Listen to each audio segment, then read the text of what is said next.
Shalom saudaraku yang dikasihi oleh Tuhan Yesus. Kembali dalam video pastoral pada saat ini saya ingin melanjutkan tentang pembahasan Tritunggal. Tema yang ingin saya angkat pada hari ini adalah Tritunggal bukan Triteisme, yang saya ambil dari Ulangan pasal 6 ayat 4. Saya akan bacakan buat kita sekalian. Demikianlah firman Tuhan. Dengarlah hai orang Israel, Tuhan itu Allah kita, Tuhan itu esa. Saudara, saya sudah menyampaikan bahwa ada 3 pernyataan yang penting di dalam kita memahami Allah Tritunggal. Yang pertama adalah Allah adalah 3 pribadi. Dan yang kedua, setiap pribadi adalah sepenuhnya Allah.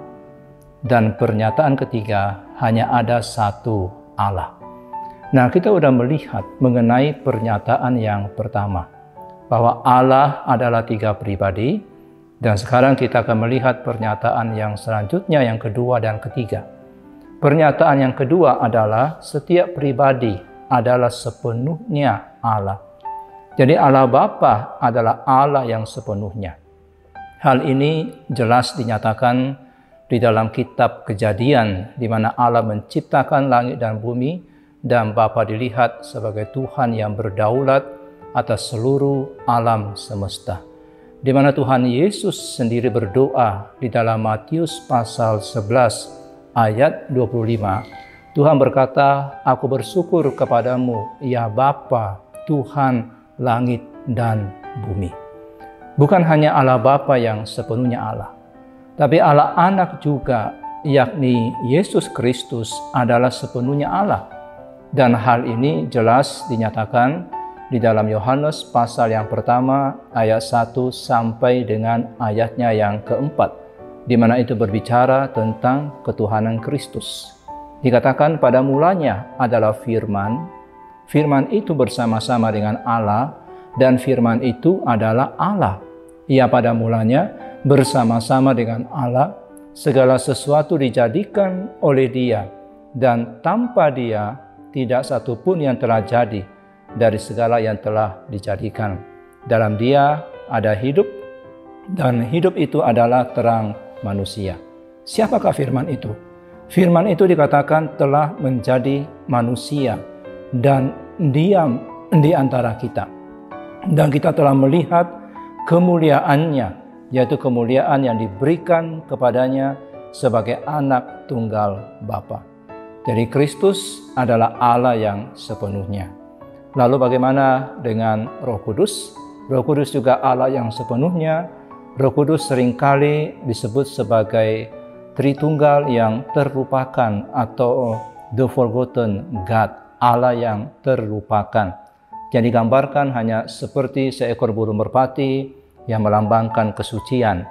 Roh Kudus seringkali hanya diingat pada waktu Pentakosta setahun sekali. Padahal Roh Kudus itu memimpin kita setiap saat, setiap detik, setiap menit, setiap jam, setiap bulan, dan setiap waktu dalam hidup kita.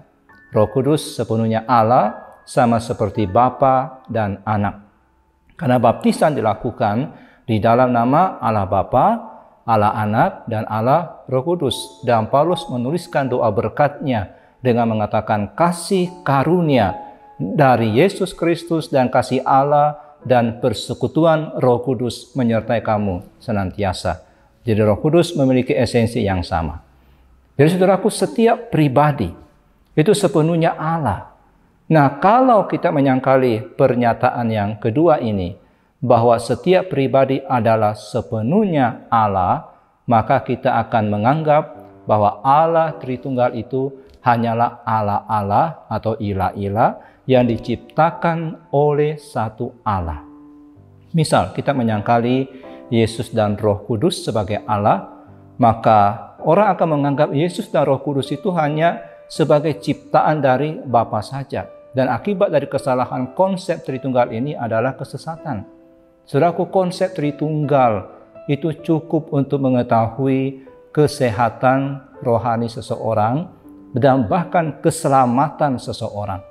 Jika seseorang menolak Tritunggal dan menyatakan Yesus bukan Allah, Roh Kudus bukan Allah, dan bukan Allah yang sepenuhnya, maka orang itu tidak memiliki iman yang menyelamatkan. Keselamatan adalah persekutuan dengan Allah Tritunggal, dan mereka yang menerima doktrin Tritunggal ini adalah anak-anak Allah yang sejati, sedangkan mereka yang menolak itu disebut aliran sesat. Itu poin yang kedua tadi, bahwa setiap pribadi sepenuhnya Allah. Sedangkan pernyataan yang ketiga adalah hanya ada satu Allah. Sudah memang ada tiga pribadi yang berbeda, tetapi hanya ada satu esensi Allah, satu keberadaan Allah. Firman Tuhan mengatakan dalam Ulangan pasal 6 ayat yang keempat yang tadi saya baca, dengarlah hai orang Israel, Tuhan itu Allah kita, Tuhan itu esa, hanya ada satu. Jadi setiap pribadi mempunyai pusat kesadaran tersendiri, tetapi berbagian di dalam esensi yang sama. Ada pembedaan di sini, tetapi tidak ada pemisahan antara pribadi dengan pribadi. Esensinya hanya satu, yaitu Allah. Satu Allah, bukan tiga Allah. Kita bisa mendefinisikan Allah Tritunggal adalah satu esensi Allah, tiga pribadi. Pribadi itu adalah Allah Bapa, Allah Anak, Allah Roh Kudus, dan setiap pribadi adalah sepenuhnya Allah. Kita mungkin bertanya, apa sih itu esensi? Saudaraku, para filsuf kadang-kadang memakai contoh berikut ini untuk menjelaskan apa itu esensi. Misalnya ada tiga orang, yang bernama John, yang kedua Smith, yang ketiga George. Mereka adalah tiga individu dengan satu esensi yang sama. Apa esensinya? Esensinya yaitu kemanusiaan atau manhood. Tetapi esensi ini, kemanusiaan atau manhood ini, merupakan suatu konsep yang abstrak.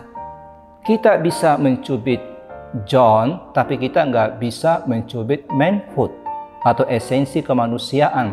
Sebab esensi kemanusiaan itu atau manhood adalah sesuatu yang abstrak. Kita bisa merayu Smith, tetapi tidak bisa merayu kemanusiaan, karena kemanusiaan itu juga abstrak. Jadi esensi kemanusiaan adalah sesuatu yang abstrak.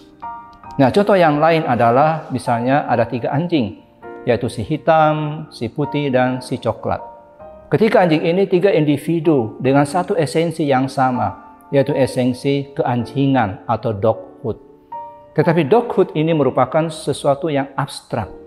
Kita bisa mengenakan kekang pada si hitam, tapi kita nggak bisa mengenakan kekang pada doghood, pada esensinya, karena itu adalah sesuatu yang abstrak. Kita bisa memberi makan kepada si putih, tapi kita nggak bisa memberi makan kepada doghood, kepada esensi keanjingan, karena esensi keanjingan adalah sesuatu yang abstrak juga.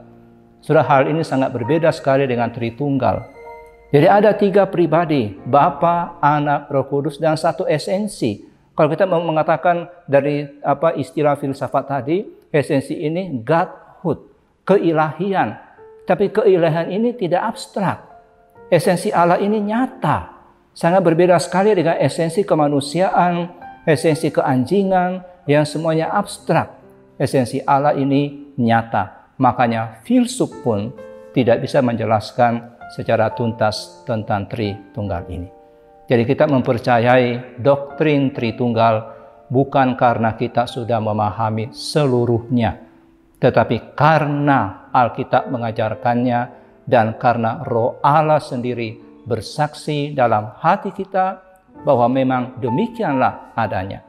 Jadi Allah Bapa itu pribadi, Allah Anak juga pribadi, Allah Roh Kudus juga pribadi, dan semuanya satu Allah, satu esensi, satu keberadaan, dan keberadaan itu nyata dan konkret.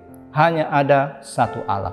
Kalau kita menyangkali pernyataan ketiga, bahwa hanya ada satu Allah, akan membuat kita menjadi politeis, yakni percaya kepada tiga Allah, dan ini bertentangan dengan Alkitab. Kita mesti berhati-hati supaya kita tidak jatuh ke dalam triteisme. Jangan jatuh dalam triteisme, di mana ada tiga pribadi, dewa-dewa, dan ada tiga dewa, bukan satu dewa. Tritunggal tidak seperti itu. Tritunggal bukan triteisme. Tritunggal adalah 3 pribadi tetapi satu Allah. Saudara, kita bersyukur bahwa kebenaran ini diwahyukan kepada kita. Tuhan menyatakan dirinya kepada kita dengan begitu gamblang sehingga kita bisa memahami Allah dengan benar. Kiranya pemahaman ini akan menolong kita untuk lebih mengasihi Tuhan dengan segenap hati kita, dengan segenap jiwa kita, dengan segenap kekuatan dan akal budi kita, dan ada kerinduan yang semakin bertambah-tambah untuk lebih mengenal Tuhan yang tak terbatas, yang tak pernah bisa dipahami dengan tuntas, tapi Tuhan nyatakan di dalam kebenaran firman-Nya. Amin.